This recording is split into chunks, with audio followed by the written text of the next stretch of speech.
Mr. Barrie Troweer, it's a fantastic pleasure to be here. It has been quite a complicated travel coming here actually, but it's very, very nice to be here, and it's very important what we're going to discuss and what you have to say. So thank you very much for inviting me. Yeah, it's my pleasure, sir, my pleasure. During the last few years I've been thinking a lot about Shakespeare. He wrote in Prince Hamlet that there's something rotten in the state of Denmark, and of course it's in the state of the world. Something is very terrible wrong. And then we have this former leading scientist in Denmark called Jeanette Quay. She used to teach at Aarhus University. And she got the message from the National Health Board in Denmark that she was allowed to say everything, but that microwaves are dangerous. And that leads me to you. Later on I talked to her and she told me that she believed that the Danes are part of an experiment to be brainwashed by the use of microwaves, and now they believe that they are the most happy people in the world, the Danes. I would like to know from you about children, because children I think is the most precious we got. It's the future, and I would like to start this interview about we need the parents to realize how dangerous this really is, because it seems like most have not got it yet. Right. This is going to be a big answer. It's okay. Just a couple of weeks ago, I had an appointment with one of our ministers. He's the Minister for Schools, and he wanted me, this was concerning Wi-Fi in schools and its effect on children. And I'm sorry, I'm a slow speaker. I'm afraid we're going to use a lot of tape. I speak very slowly. That's perfect.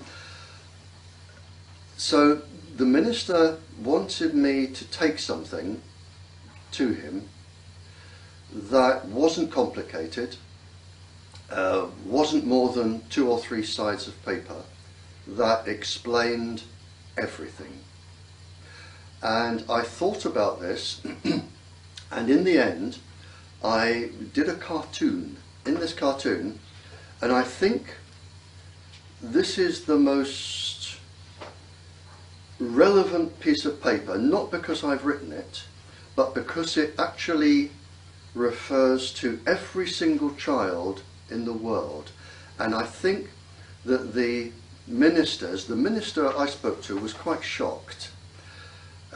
Now, what I'm explaining in this, that there are 2 different things with schools. Now, the first is, if you have a school child, could you imagine if you have, let's say you have a little girl, and I'm talking about girls at the moment. There is a case for boys, but it's different. Now, if you have a little girl in school, let's say 10 years old, all of her eggs that are to be fertilized are in her body. If she sits with Wi-Fi in front of her, the Wi-Fi is going through the eggs. And what most scientists do not know, and certainly government officials do not know, is that the DNA in these eggs can absorb 10 times more radiation than other DNA in the body. So even if you have a safety level, which there isn't for children anyway, even if you have a safety level, it is 10 times out, straight away.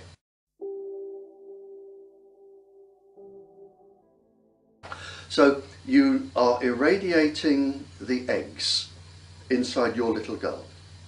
Now, what that means is, if your little girl has DNA damage, and it is likely, we know in the Cold War, women were experimented on deliberately to see the effect of low-level microwave on pregnant women. And we know that 47.7% of the women had miscarriages in the first 8 weeks of pregnancy. So, and there are lots of experiments, so we do know that these eggs absorb radiation. Now, if your little girl has DNA damage, when she grows up and has a baby, if that baby is a little girl, the genetic damage will come out in that little girl, any genetic damage. When she has a baby, your grandchild, the genetic damage will be there, because it is irreparable. It can never, ever be repaired. So what we are doing with our children in primary school is we are saying every single daughter that you have could have genetic disease until there is no more female line. So it's not just children today, it is their children, their children, their children. It's going to go on forever. And we're risking this all because we don't want to buy a piece of wire about that long and plug it into the wall. That's what we're risking. But that's only the first stage. Now, I've been a teacher for many, many years, adults and sixth form, pre-university. And I have had students which are pregnant. And it is legal in this country for 16-year-old girls to be pregnant. The age of sexual consent is 16. In fact, I've taught girls 15 and 14 who've even been pregnant. Now, the next phase of this drawing comes when, if you have, let's say your daughter is pregnant.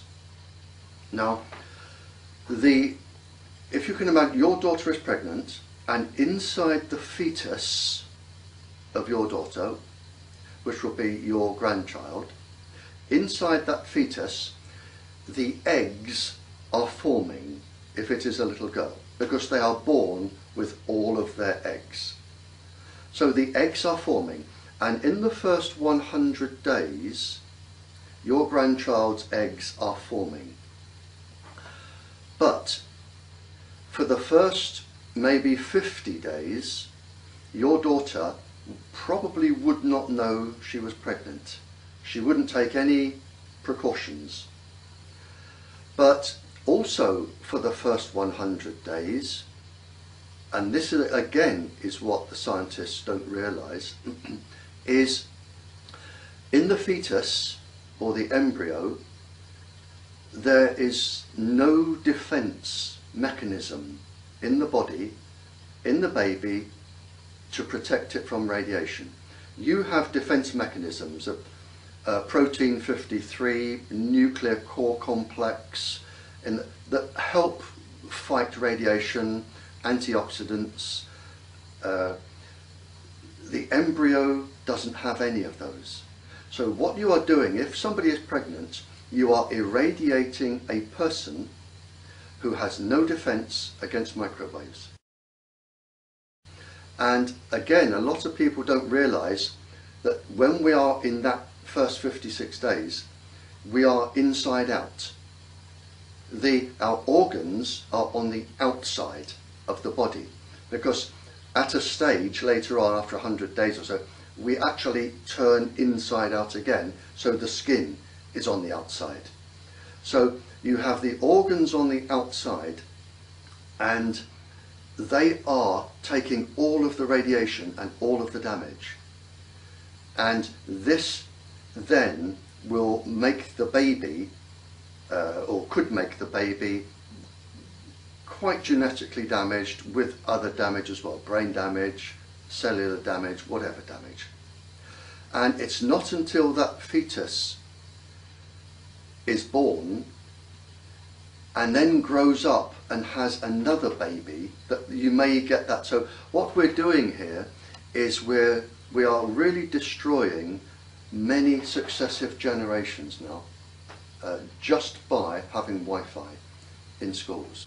And it doesn't stop there. With children, now there are in you have about 4,500 different biological structures making your body. Children have about 4,050 making their body. Now, children are not small adults. They are neurologically and physiologically immature. They have very little defense being. Just to give you an idea, the blood-brain barrier that protects the brain from toxins, in a child that takes around 18 months to form. The nervous system in the body that controls all of our muscles, all of our movement, everything, that takes around 22 years to form properly. There are 122 different layers, if you like, of insulation around the wiring in the body that take 22 years. And it is known, it's laid down by a process called protein synthesis, and protein synthesis is known to be affected by microwaves. The immune system takes around 18 years to develop in a child, and again it is known that the first symptom of microwave syndrome is an attack on the immune system. So what we are really doing by unregulating or deregulating or having no regulation for microwaves, we are really putting a very, very great risk on every single generation. And if it were just me sitting here and nobody else in the world agreed, I might think, well, maybe I'm wrong. But in just the last few months, we know what I said to you about pregnancy and childbirth. We know that is right because there are mammalian species, cats, dogs, mice, rabbits. There are mammalian species who do not take 20 years to have a generation. They can do it in 1 year or 2 years.